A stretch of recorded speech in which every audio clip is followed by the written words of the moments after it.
빌립보서 3장 1절에서 3절입니다.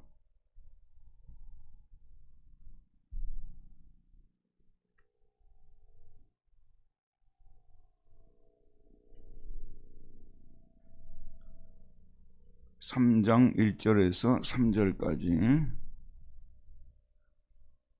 우리 함께 읽어보도록 할까요? 끝으로 나의 형제들아, 주 안에서 기뻐하라. 너희에게 같은 말을 쓰는 것이 내게는 수고로움이 없고 너희에게는 안전하니라. 개들을 삼가고 행악하는 자들을 삼가고 몸을 상해하는 일을 삼가라. 하나님의 성령으로 봉사하며 그리스도 예수로 자랑하고 육체를 신뢰하지 아니하는 우리가 곧 할례파라. 아멘. 오늘 마지막 시간입니다.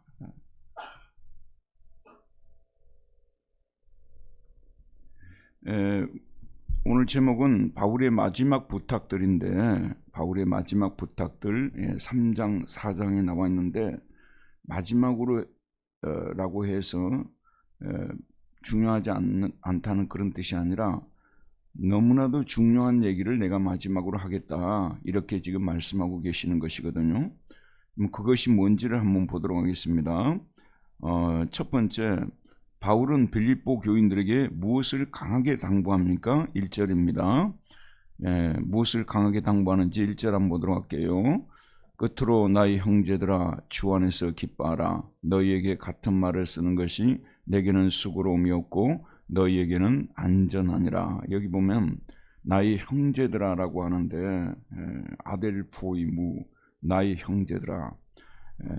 이 빌립보서 성경 공부를 통해서 반복해서 말씀을 드렸습니다만은, 바울은 빌립보 교인들을 실제로 자기 형제들이라고 생각을 해요.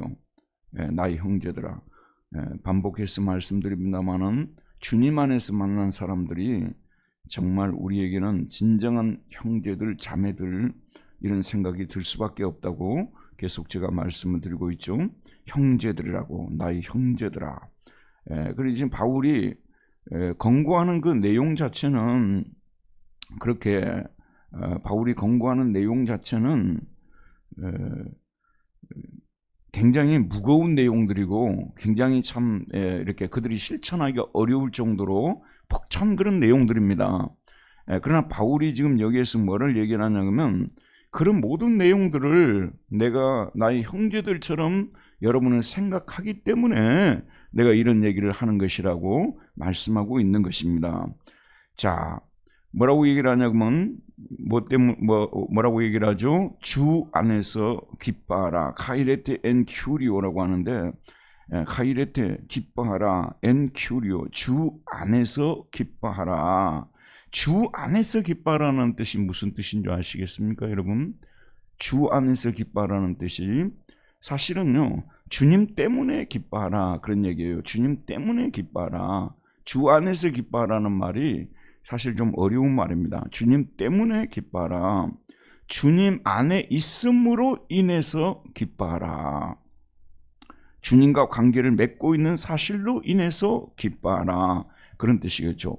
왜냐하면 바울에게 있어서 주님은 모든 사람들 중에 한 사람 정도가 아니라 주님은 자기에게 있어서 모든 것, everything입니다. 주님은 자신에게 모든 것이고 자신의 존재의 근원이고 기쁨의 근원이고 생명의 근원이고 모든 좋은 것들을 주시는 분이시기 때문에, 여러분, 우리 기독교는요, 예수님 때문에 생긴 종교고요, 그리고 예수님으로부터 모든 것이 오는 종교이기 때문에 예수님을 잃어버리면 모든 것을 다 잃어버린 것이고요. 그럼 우리 신앙이 정말 우리가 원하는 주님이 기뻐하는 삶을 살기 위해서는 예수님 안에 거하고 예수님과 교제를 하고 예수님으로부터 영양 섭취를 하고 늘 이런 관계가 유지돼야만 하는 거예요. 여러분, 저를 보세요. 교회가 아무리 사람들이 많이 모이게 되면요, 문화라는 것이 생길 수밖에 없어요. 사람들을 모아놓고 마음대로 놀라고 할 수가 있겠어요, 여러분? 할 수가 없죠. 사람이 많으면 조직이라는 것도 생기고 문화라는 것도 생기는 거예요. 페스티벌도 생기게 되고, 기독교 축제 같은 것도 많이 생겼잖아요. 교회사에서 기독교 축제 같은 것도 많이 생기고 그랬잖아요. 이게 이런 것들이 많이 생기니까 이제 어떤 나라에 기독교가 들어가게 되면 기독교 문화가 꽃을 피게 되는 거예요. 대표적으로 서양 아니겠습니까? 서양에 기독교가 들어가는데 여러분 처음에 서양 쪽으로 들어온 데가 어디냐 그러면은 독일이나 프랑스 같은 데예요. 당시에는 프랑코 왕국이라고 했죠. 독일이나 프랑스. 샤를마누라는 유명한 유명한 그 왕이 있어요. 지금으로 말하자면 프랑스 왕이거든요. 프랑스와 독일이 지금처럼 스위스가 경계선이 지금처럼 되어 있지는 않았습니다만은 샤를마누 같은 사람이 기독교를 받아들여 가지고 그야말로 기독교 국가를 만들게 된 거예요. 근데 이 샤를마누라는 사람이 굉장히 중요한데 이 샤를이 뭐냐면 프랑스로 영어로는 찰스예요. 찰스 여러분 많이 들어봤죠. 마누는 뭐냐면 이게 뭐냐면 그레이트란 뜻이에요. 위대한. 샤를마누. 이게 프랑스 말로 발음을 하니까 샤를마누가 되는 거예요. 영어로 하면 찰스 더 그레이트가 되는 것이고요. 위대한 찰스 이렇게 되는데 이 사람이 왜 유명하냐 그러면 여러분 잘 아는 대로 6세기부터 시작했고 이슬람이라는 것이 이슬람 알죠? 이슬람 마호메트가 이슬람교를 만들게 된 거예요. 이 사람들이 가만히 있지 않고 계속 정복 전쟁을 일으켰잖아요. 막 얼마 안 돼 가지고 중동 지역을 한마디로 말해서 이슬람교로 만든 거예요. 그 다음에 아프리카까지 나가고요. 심지어는 어디까지 들어오냐면 유럽까지도 이 샤를마누가 모하메트 군대가 모하메트는 또 얼마 안 돼서 죽었잖아요. 그 이제 후손들이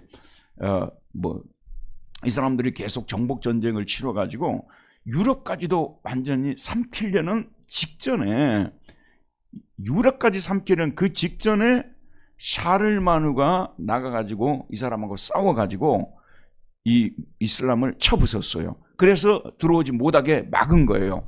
우리 역사에서 뭐라고 평가하냐? 만약 그때 샤를마누 대제가 이슬람과 전쟁에 졌다면 지금의 유럽은 이슬람으로 갔을 것이다. 그렇게 거의 7세기, 8세기에 일어난 일이거든요. 그 정도로 중요했는데 이 사람이 이제는 기독교 국가를 만든 다음에 영국의 알큐인이라는 유명한 오늘날 말하자면 그 박사를 데려와가지고 신학 박사를 데려와가지고 당시는 이제 수도원에 있던 사람이죠. 그 사람을 통해서 문해부흥을 일으킵니다. 문해부흥을 일으켰는데 완전히 기독교 문화를 일으키는데 소위 말해서 기독교 정신으로 건물도 짓고 기독교 정신으로 또 뭐 축제도 만들고 완전히 기독교 국가의 기틀을 갖춘 사람이 누구냐면 최초의 기독교 국가의 기틀을 갖춘 사람이 샤를마누예요. 그 사람이 그 계신 데가 어디였냐 그러면은 아켄이라는 독일에 가면 아켄이라는 데가 있어요. 남쪽에 있는데 이 아켄이라는 이 지역은 여러분들은 아켄 혹시 들어보셨어요? 베를린은 들어보셨죠? 베를린 사람들만 가는 데가 베를린이에요. 함부르크 들어보셨죠? 함부로 갈 수 없는 곳. 우리끼리 하는 얘기예요. 근데 아켄이라는 데는 여러분 잘 못 들어보셨을 것입니다. 근데 한때 샤를마누가 거기에 궁전을 짓고 거했던 곳이에요. 지금은 독일 땅이 된 거죠. 그 당시에는 독일, 프랑스를 거의 같이 지배했으니까. 샤를마누가 지배했던 아켄에 지금도 가면 그 문화의 흔적들이 남아있는데 그 사람이 어느 정도까지 기독교적으로 나라를 다스리려고 했냐 그러면은 거기에다 아카데미를 세운 거예요. 기독교식으로 가르치는 아카데미를 세우고 학문을 거기서 가르치는 거예요. 기독교 문해부흥을 카롤링거 문해부흥이라고 하거든요. 그 문해부흥을 일으킨 사람이에요. 이게 제가 드린 말씀은 뭐냐면 한 나라가 기독교가 되고 기독교 국가가 되면은 문화라는 것이 생길 수밖에 없는 거예요. 사람을 모아놨으니까 문화를 안 만들 수가 없는 거잖아요. 자, 여러분 이렇게 문화를 이제 우리가 이렇게 만들다 보게 되면 참 이게 놀라운 역설이 생기게 되는데 우리가 문화 때문에 오히려 기뻐하는 그러니까 문화의 주체, 문화를 만들게 파생시킨 바로 그 원인이 예수 그리스도 아닙니까? 사실 예수 그리스도가 왔기 때문에 문화도 들어오게 된 것이 만들어진 것이거든요. 근데 문화라는 껍데기는 이건 껍데기고 사실은 알맹이는 예수 그리스도 아니겠습니까? 예수 그리스도 안에 모든 좋은 것들은 예수 그리스도로 나오는데 문화가 우리를 갖다가 먹여주고 재워주고 기뻐하게 만드는 원인이 되는 것처럼 만들게 되는데 결국은 그렇게 되면 그 문명은 그 문화는 결국 어느 정도 가게 되면 시들어지게 돼 있어요. 인간이 만든 것이기 때문에 제가 말씀드리는 뭐냐면 교회의 기초는 예수 그리스도고요. 아무리 문화가 찬란하게 꽃을 피워도 예수 그리스도를 놓치는 순간에 모든 걸 다 놓치는 거예요. 우리 교회 생활도 마찬가지입니다. 교회가 좀 커지잖아요. 그러면 막 부서들을 만들고 막 여러 가지 일들을 시키잖아요. 그런 일들에 이리 쫓기고 저리 쫓기다 보게 되면 일은 많이 하는데 사실은 나가 보면 예수 그리스도를 잃어버릴 수가 있다니까요. 거기에 문제점이 있는 겁니다. 그래서 저나 여러분은 늘 주 안에서 기뻐하라. 예수 그리스도 안에 뿌리를 내리고 예수 그리스도와 교제하고 예수 그리스도 때문에 기뻐하는 이것이 바탕을 이루고 기본을 이루어야 됩니다. 그래야만 우리가 언제든지 살아있는 신앙생활을 할 수 있는 것이지.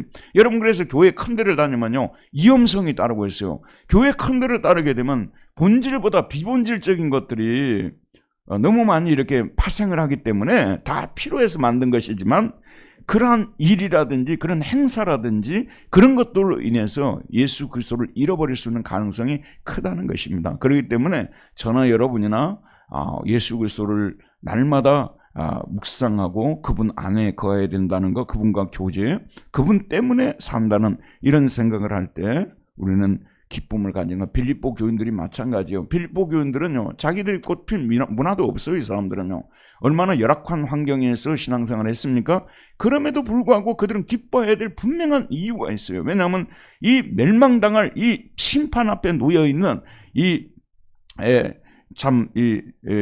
그런 세상에서 예수 그리스도를 통해서 그들은 구원받은 백성들 아니에요.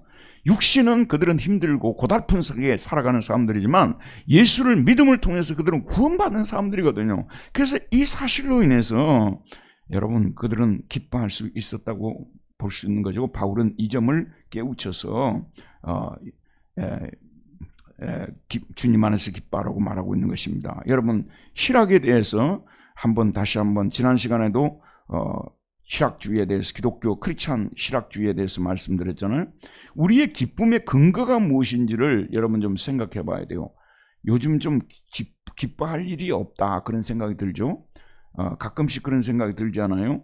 주님 안에 뿌리를 내린 희락만이, 주님 안에 뿌리를 내린 기쁨만이 참된 기쁨이에요. 주님으로 인해서 기뻐하는 기쁨만이 샘이 메마르지 않는 샘에서 물이 솟구쳐 오른 같이 기쁨이 마르지 않고 계속해서 올라오는 거예요.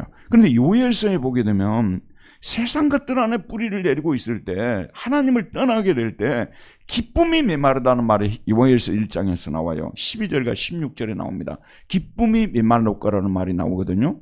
이게 주님을 떠나가지고 기쁨을 도모하고 기쁨을 찾으려 할 때 처음에는 기뻐요. 처음에는.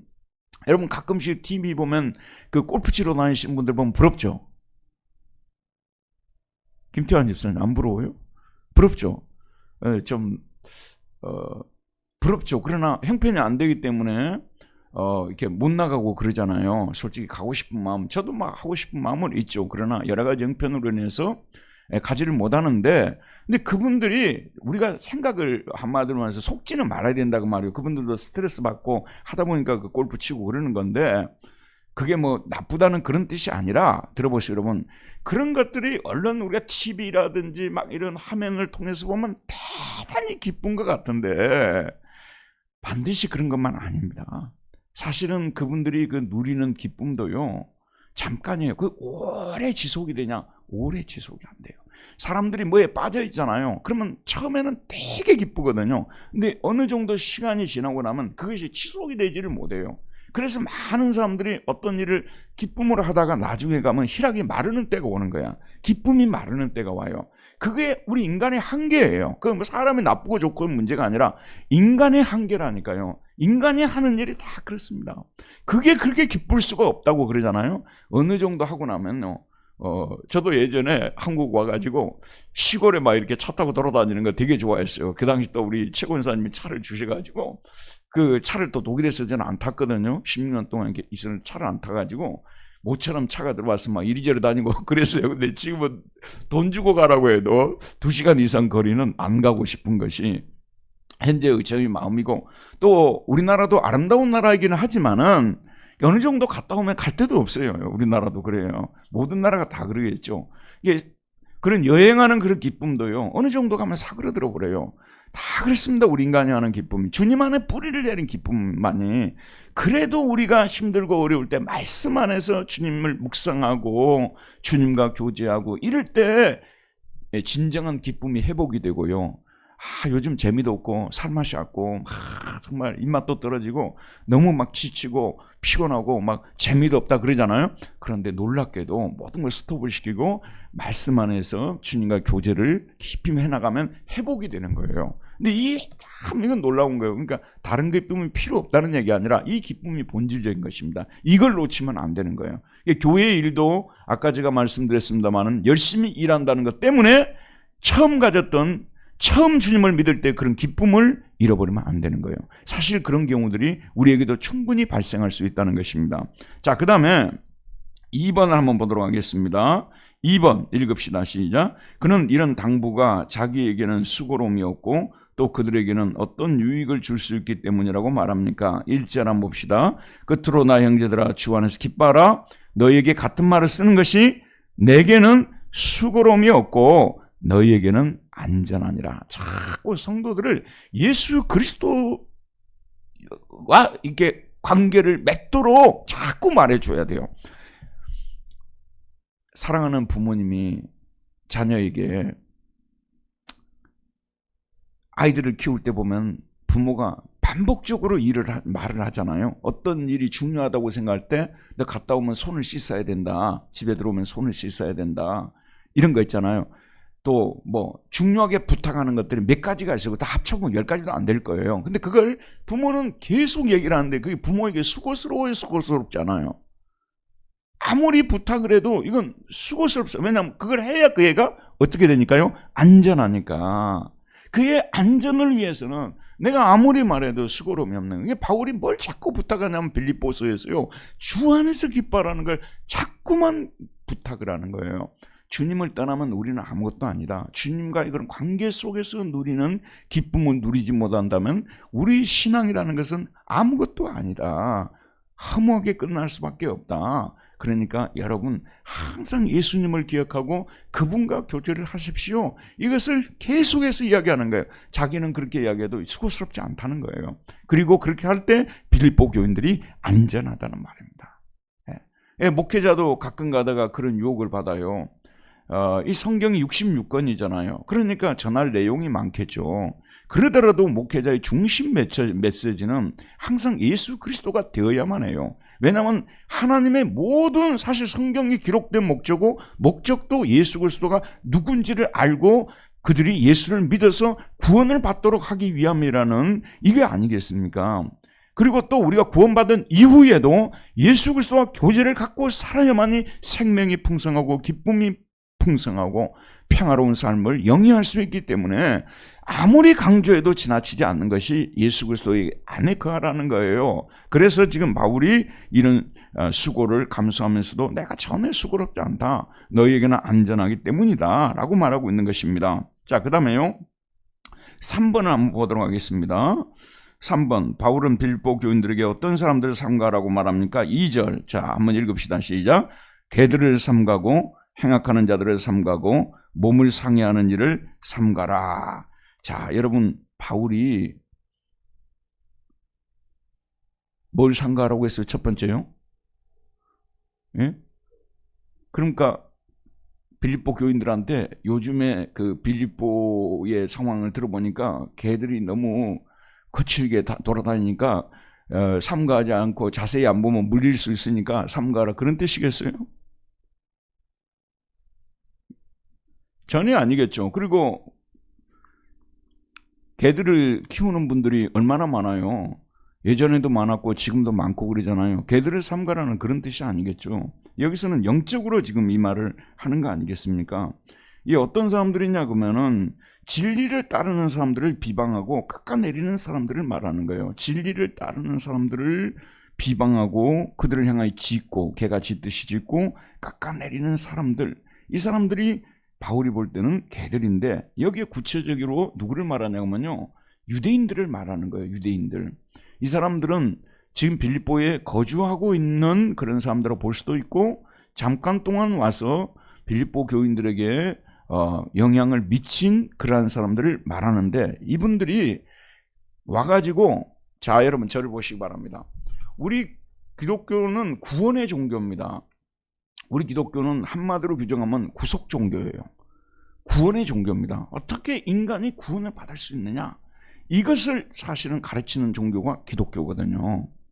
뭐 기독교 안에는 기독교 세계관도 있고 뭐 여러 가지들까지 있습니다만은, 기독교 종교의 핵심은 구속이에요. 어떻게 하면 우리가 죄에서, 죽음에서 구원을 받고 영생을 얻을 수 있느냐, 이 문제 아니겠습니까? 그런데 구원을 받는 데 있어서 인간이 아무 일도 하는 것 없이 구원을 받을 수 있다고 바울이 외쳤단 말이에요. 그런데 이거는 지금까지 유대인들이 가르쳐온 그런 내용을 완전히 부정하는 그런 내용이에요. 왜냐하면 유대인들은 인간이 하나님이 주신 율법을 준수를 함을 통해서 지켜야만 구원을 받는다는 확고한 진리를 가르치고 있었거든요, 그분들은요.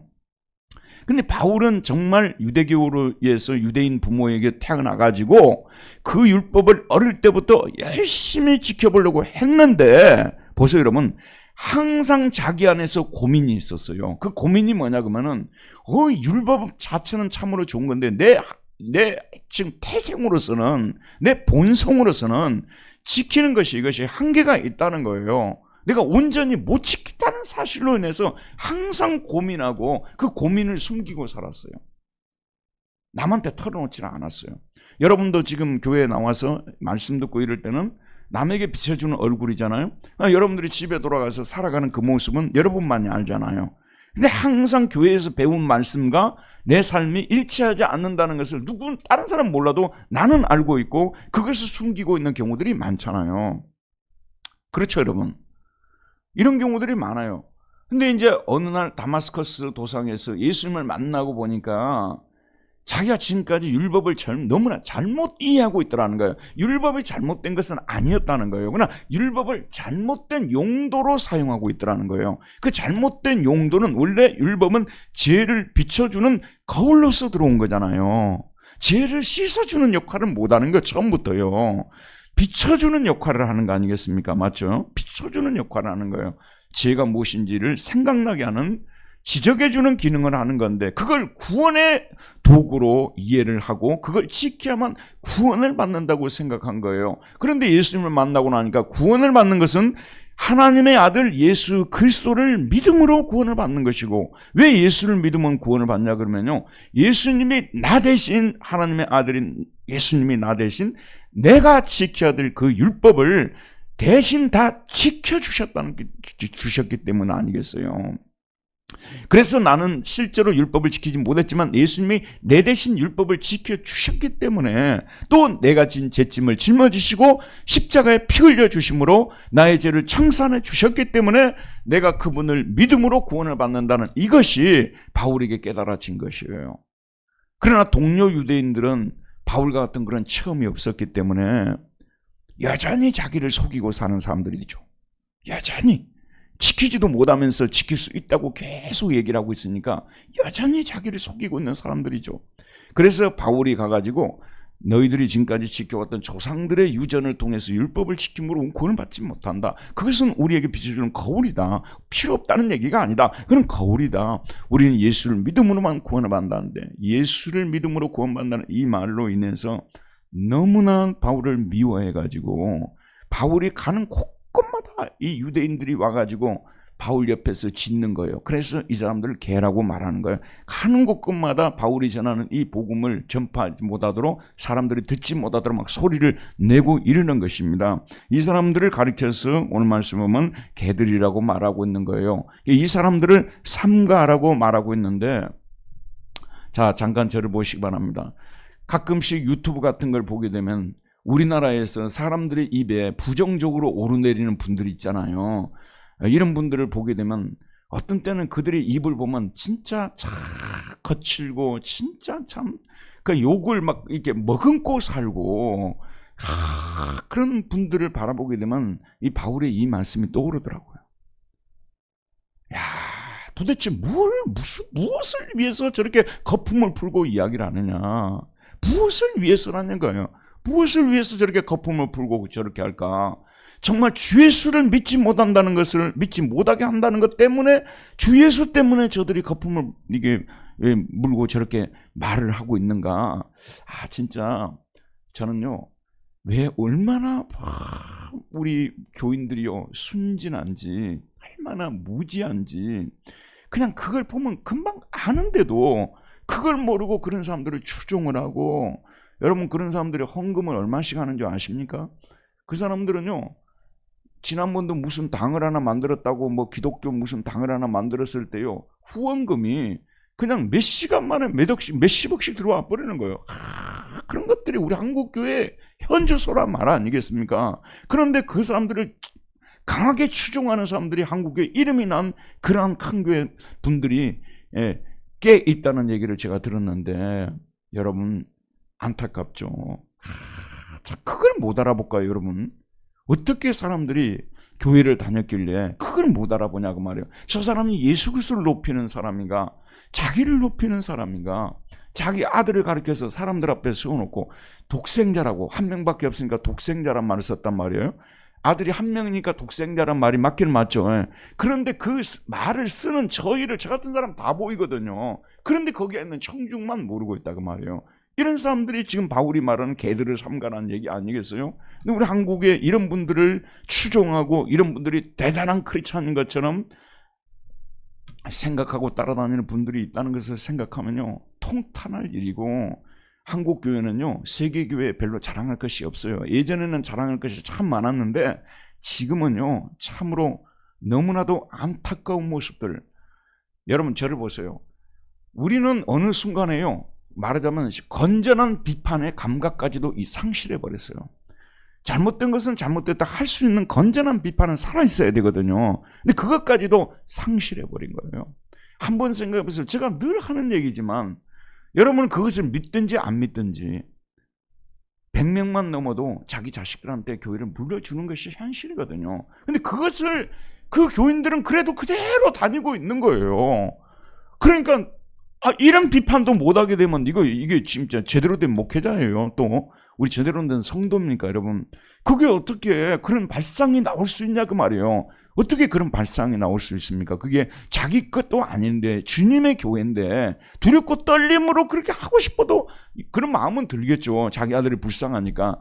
그런데 그런 것을 너무 쉽게 해버리고요, 교인들도 너무 쉽게 용인해버리고요 하니까 참으로 가슴 아픈 일인데, 정말 우리 한국 교회가 지금 예전에 그 자랑스러운 면들이 자꾸 없어지고, 정말 몹쓸 것들이 자꾸 들어와가지고, 이런 오늘 말씀 바울이 말한 것처럼 이런 사람들, 그래서 이런 사람들을 우리는 블랙패트라는 이 단어 뭐냐, 자세히 유의해서 봐라 그 말이에요.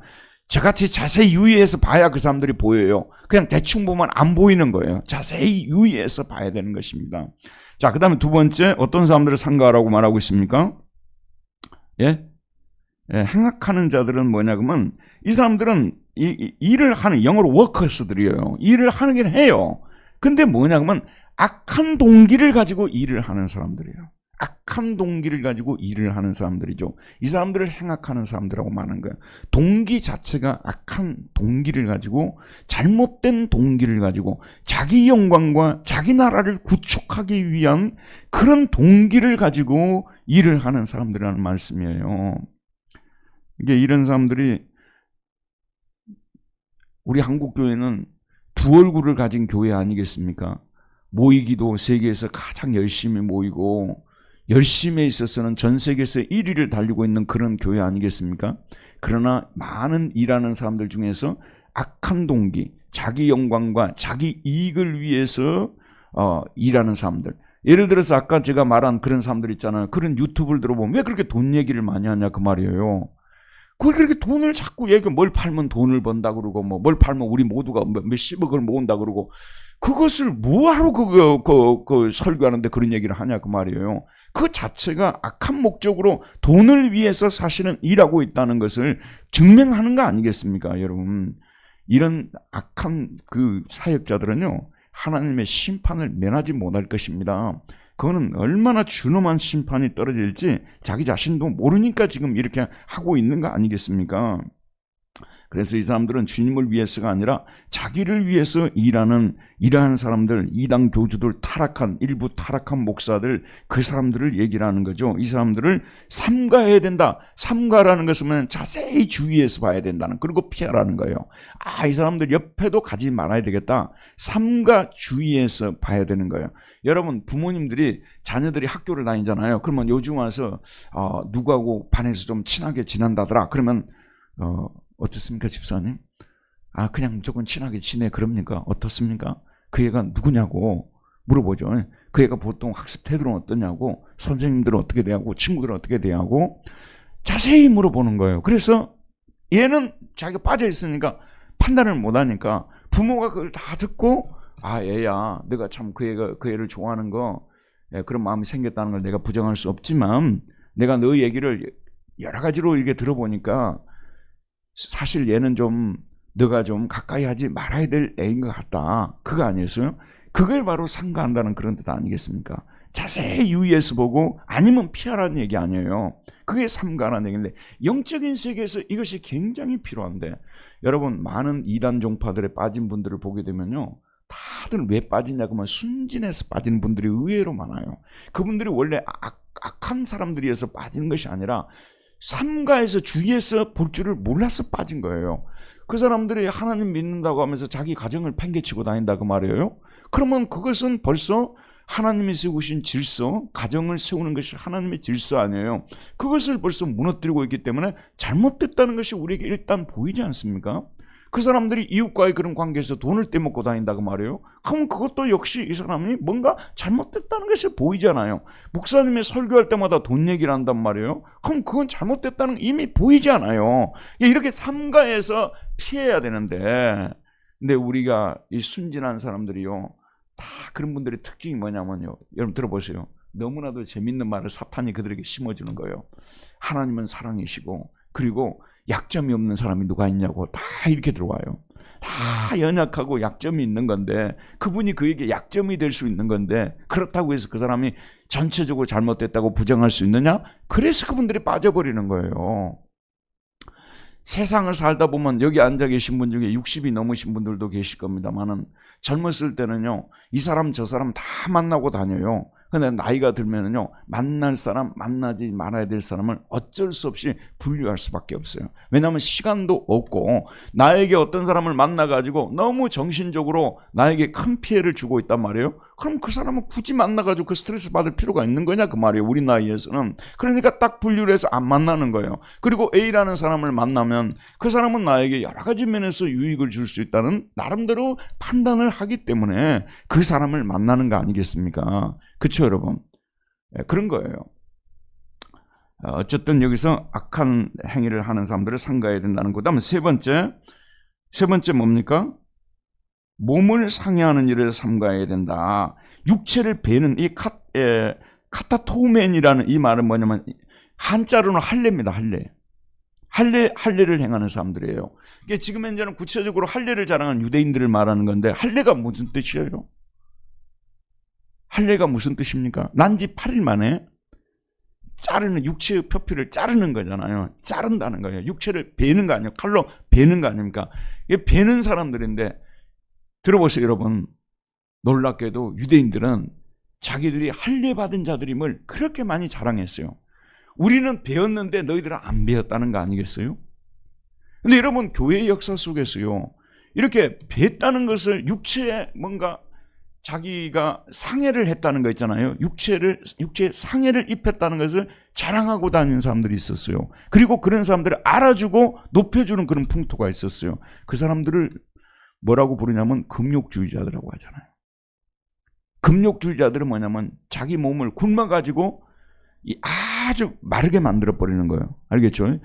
또 이 사람들은 자기 몸에 실제 상해를 입히기도 하고, 그런 것들을 통해서 다른 사람들보다도 영적으로 더 우위에 있고 하나님께 더 가까이 있다는 것을 증명하고자 하는 사람들 아니겠어요? 그래서 대표적으로 이런 그 중세 시대에 이런 사람들이 어디에 모여 있었냐면 수도원에 모여 있었던 거예요. 수도원에 있는 모였던 수도사들이 기둥에다가 자기를 묶어놓고 땅 속에다가 자기를 묻어놓고 그 육체를 갖다가 망가뜨리는 거죠. 상해하는 거죠. 그래서 그것으로서 나는 하나님께 더 가까이가 있는 사람이라고 이렇게 했는데, 유대인 할례 받은 사람들이 할례를 자랑하는 것과 같은 거예요. 여러분, 이런 사람들은 문제의 핵심이 뭐냐면요, 이 사람들은 하나님께서 주신 몸이 있잖아요. 이 하나님께서 주신 몸은 우리가 거룩한 몸으로 받아들여야 되는 것이고 거룩하게 보존해야 되는 거예요. 우리에게 몸을 하나님께서 몇 개 주셨습니까? 여러분 혹시 집에 여분의 몸이 또 있으십니까? 보통 말하자면 스페어 몸이라고 하죠. 스페어 몸이 있어요. 몸은 하나밖에 없는 거잖아요. 그러니까 이 하나밖에 없는 몸을 우리는 잘 가꾸고 건강하게 만들고, 그죠? 그래서 이 몸으로 하나님을 기쁘시게 하는 삶을 살아야 되는데, 이 몸을 망가뜨리고 손상시키고 이러한 이 것들이 얼마나 잘못된 경건이냐는 그런 말씀이에요. 그리고 우리가 진짜 배워버려야 될 것들은 세상 사랑하는 그런 마음들 있잖아요. 세상에서 내 자신을 내세우고자 하고 내 자신의 명예를 구하고 이익을 구하고자 하는 그런 마음을 배워버려야 된다 그 말이에요. 그게 진정으로 배우는 것이에요. 여러분도 오늘 말씀을 공부하러 나왔는데 말씀으로 내 자신 속에 있는 이기심이라든지 내 자신의 것들을 구하는 그러한 마음을 매일매일 배워버리는 거예요. 바울은 내가 날마다 내 자신을 쳐서 굴복시킨다고 말했지 않습니까? 칼로 자기 자신을 날마다 벤다고 말했으면 이게 무슨 뜻이냐 그러면요, 바울이 깨달은 진정한 할례는 육체를 베는 그게 아니라 말씀을 가지고 말씀의 검으로 자기 안에 있는 세상 사랑하는 마음, 자기를 높이고자 하는 마음, 그런 것을 베어버리는 것을 말하는데, 이 사람들이 진정으로 할례를 받은 사람들과 뒷부분에 가서 또 말씀하고 있는 거죠. 어쨌든 개들을 삼가하라, 행악하는 자들을 삼가하라, 자기 몸을 상해하는 일을 삼가하라고 말하고 있는데, 세 종류의 사람이 아니라요, 세 모습을 가진 한 부류의 사람들이라고 볼 수가 있어요. 우리는 가끔 그러거든요. 저 사람 다 좋은데 한 가지가 안 좋다 그러는데 아니에요. 한 가지 결정적으로 이 예수님과 관계에서 잘못된 분들은 다 잘못되어 있어요. 단지 다른 것들이 드러나지 않았을 뿐이지 깊이 들어가 보게 되면 다 잘못되어 있는 거예요. 이 사람들은 한 사람이 그 진리를 향하여 전하는 자들을 향해서 개처럼 짓고 있는 것이고, 그 다음에 악행을 향하는 사람들이고, 그 다음에 자기 몸을 상해하는 일을, 육체의 할 일을 자랑하는 사람들, 이렇게 볼 수가 있다는 것입니다. 자, 4번으로 가보도록 합시다. 읽읍시다. 시작. 바울은 빌립보 교인들에게 무엇으로 봉사하라고 말합니까? 3절. 뭘로 봉사하라고요? 하나님의 성령으로 봉사하며 하나님의 성령에 의해서 봉사하라. 육신으로 봉사하지 말고 성령으로 봉사하라. 그러면 성경에 보게 되면 성령으로 봉사하라는 말이 많이 나오잖아요. 그러면 성령으로 봉사한다는 뜻이 무슨 뜻일까요?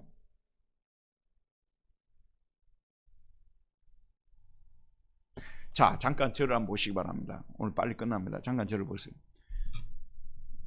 성령의 인도함을 받는 사람 있잖아요. 많이 들어보시죠? 근데 구체적으로 성령으로 인도함을 받는 삶이 무엇일까요? 저는 어처구니 없는 얘기를 들어본 적이 있거든요. 늘 성령을 외치는 분이신데 성령의 인도함을 받는다고 그러는 거예요. 자기가 어느 날 기도하는 가운데 성령께서 자기에게 압구정동 현대백화점 앞으로 9시까지 일찍이 뛰어가라는 거예요. 그러면 아주 그 비싼 물건이 싸게 나올 것이라는 성령의 음성을 들었다는 거예요. 가끔 가다가 성령의 음성을 듣는다는 말을 쓰잖아요. 성령께서. 근데 바울이 설교를 할 때, 바울이 전도 여행을 할 때 성령께서 직접 말씀하시는 그런 경우들이 많이 나와요. 근데 성경이 66권 완성된 후에는 성령께서 우리에게 너 이러라 저러라고 말씀하시지 않으세요. 그래서 자기가 성령의 음성이라고 듣고 행한 일들 중에서 잘못된 일들이 얼마나 많아요. 그걸 어떻게 성령의 인도함을 받았다는 말을 쓸 수가 있냐 그 말이에요. 그러니까 여기에서는 어떤 그 예수 그리스도를 중심으로 예수 그리스도를 기쁘시게 하기 위해서 예수 그리스도에게 유익이 될 수 있는 것을 생각하면서 정말 어떻게 하면 하나님을 기쁘시게 하는 것이냐, 그런 원리를 따라서 사는 삶을 성령을 따라서 사는 삶이라고 하는 거예요. 알겠죠, 여러분? 어떤 음성을 성령을 듣고 나는 그래서 이런 분들은 뭐냐면 너네들은 말씀 듣고 따라가지, 나는 성령의 직접적인 음성을 듣고 따라가. 1525년에 독일에서 농민전쟁이 일어났어요. 그 농민전쟁은 그 억눌렸던 그 사람들, 농민들 편에 서서 토마스 민처라는 목사님이, 오늘 오시면 목사님이에요. 원래 이분은 마틴 루터 때 배웠던 사람인데, 이 사람은 뭐냐면 기록된 이 성경은 직접 성령을 듣는 이런 사람들에 비하면 성경 붙잡고 사는 사람들은 초등학생이라고 봤던 거예요. 자기들은 뭐냐면 직접 하나님의 음성을 듣고 사는 사람들. 무슨 음성을 이 사람 들었냐면요, 농민 해방을 위해서 내가 칼을 들어라. 천년왕국이 지금 왔다. 천년왕국이 지금 도래했으니까 내가 직접 농민들을 규합해가지고 칼을 들고 귀족들을 쳐부숴 죽여라. 이것이 성령이 자기에게 주신 음성이에요. 그렇게 해서 일어난 운동이 농민운동이에요. 근데 우리나라의 그 학자들이 시대적 배경을 모르고 농민들의 그 애환과 고통을 모르고 루터가 가진 자 편에 섰다고 이렇게 얘기를 하는데요. 가진 자 편에 섰냐, 그게 문제가 아니었고요. 거기에 놀라운 성령의 영파들이 들어가 있었던 거예요. 그 영파들이 뭐냐면 농민들에게 규합하라, 칼을 들고 천년왕국을 위해서 싸우라, 이 얘기를 했던 거예요. 그러니까 루터가 볼 때 황당하고 말도 안 되는 얘기예요. 그럼 어떻게 되자는 얘기예요, 이게. 그래서 질서를 내세우면서 농민들 반란을 진압하라고 얘기를 했고 토마스 민처를 잡으려고 했던 것이죠. 지금 여러분 성령운동 하신다는 분들 있지 않습니까? 성령운동하는 우리 교인들도 요즘 와서 자주 이야기를 하는데, 사람들을 줄줄이 세워놓고 이렇게 툭 머리를 친단 말이에요. 장 무슨 목사가 그 얘기한 거 영상으로 또 돌아다니잖아요. 탁 치면 뒤로 넘어가는. 아니, 성령님께서 할 일 없어서 그런 일을 하는 거예요. 성령님께서 뭐 하려고 그런 일을 하냐고 말해요. 근데 그런 분들은 그 목사가 대단히 영권을 가지고 있는 목사라고 믿고 있는 거예요. 그렇게 넘어가는 거 보니까.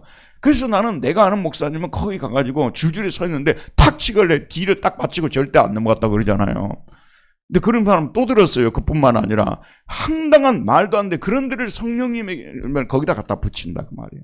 말도 안 돼. 성령으로 봉사한다는 말은요, 갈라디아서 5장 13절에서 17절 말씀에 보면 잘 나와 있어요. 여러분 집에 가 읽어보시고요. 육체의 기회를 삼지 말고 오직 사랑으로 서로 종노릇하라, 이 말이에요. 육체의 기회를 삼지 말고 오직 사랑으로 서로 종노릇하는 거. 이게 사랑으로 서로 종노릇하는 것이 성령을 따라서 행하는 것입니다. 그 다음에 자기 사랑이 아니라 이웃 사랑을 실천하는 삶. 내 이웃이 잘 되고 그리스도가 잘 되고자 하는 마음으로 섬기는 이러한 모습이 성령을 따라 행하는 삶입니다. 성령을 따라 행하는데 아침에 일어나니까 딱 기도를 하는 가운데 성령이 너는 오늘 이렇게 하라, 또 저렇게 하라. 여러분, 제가 신학교 다닐 때요, 그렇게 하는 한 신학생하고 둘이 대판으로 붙어갖고 지금까지도 그 사람하고 얘기 안 해요. 지금도 나하고 막 친해지려고 맨날 뭘 보내고 그러거든요. 근데 그분은 일본 선교사가 됐는데 내가 속으로 저 사람은 일본 선교를 갔다 하는데 뭘 제대로 할까 난 속으로 판단하고 있어요. 왜 그러냐 그러면은 성령님이 그런 분이 아니거든요. 성령님은 여러분 들어보세요. 우리가 주일날 들었던 말씀이 있어요. 내가 어떤 문제를 갖다가 아주 곰곰이 생각하고 있는데 주일날 내가 들었던 말씀이 갑자기 나한테 떠오르는 거예요. 그럴 때 이웃을 위해서 내 이익을 포기하라고 말씀하셨지. 그래, 지금 이 상황에서는 내가 죽어야 돼, 내가 포기해야 돼. 그게 성령의 음성이에요. 성령은 말씀을 통해서 역사하는 분이거든요. 그리고 성령은 십자가의 원리를 가지고 우리에게 가르쳐주는 분이에요.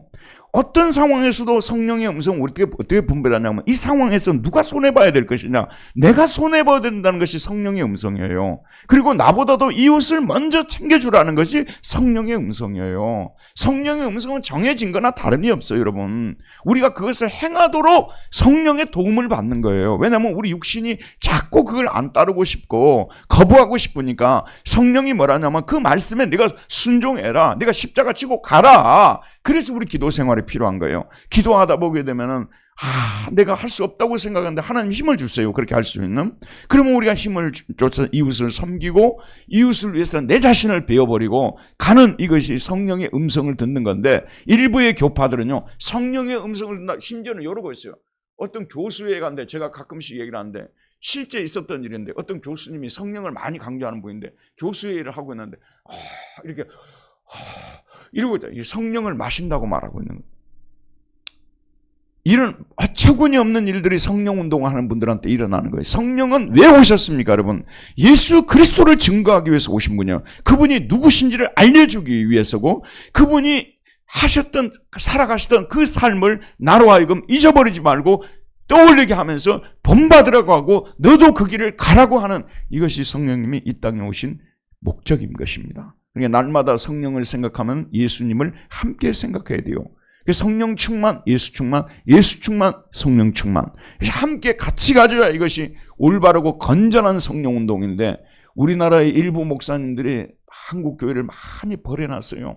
이런데 많은 사람들이 모여가지고 주여 막 부르짖고 난리를 치고 이렇게 하는데, 하나님의 뜻은 정해졌다니까요. 뭘 고민하고 그러냐고 말이에요. 형제간에 어떤 문제로 인해서 서로 막 갈등을 겪고 있어요. 네가 죽으라고, 네가 손해보라는 게 이미 답이 다 나와 있는데 뭘 거기에서 성령의 음성을 듣고 자기가 하고자 하는 일을 합리화시키려고 하냐고 말이에요. 성령의 음성은 이미 다 정해진 거예요. 네가 손해보라는. 근데 우리 모두는 다 내가 손해 안 보고 싶은 거잖아요.